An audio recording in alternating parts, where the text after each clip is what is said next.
মাল খাইলো দুই ওটা সাইডে ওটা কত হাসির ভিতর আছে সুন্দর ভাবে আছে ভালো গান একটা বাড়ি বানানো হবে এটা কি যাকে যাক কার হে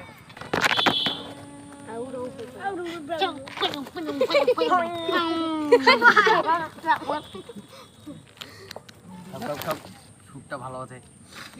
এটা একটা অনুষ্ঠান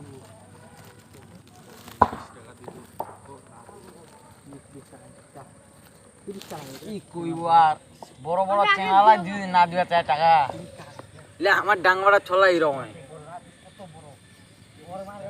ডাঙ্গা পড়া মানে বহুত বড় ছলা লেগেছি না ও তো ডাঙ্গাটা ছলা আমার এরকম কিপটা টাইপের কামাই নাই তুই ভিডিওটা কথা থাকি নে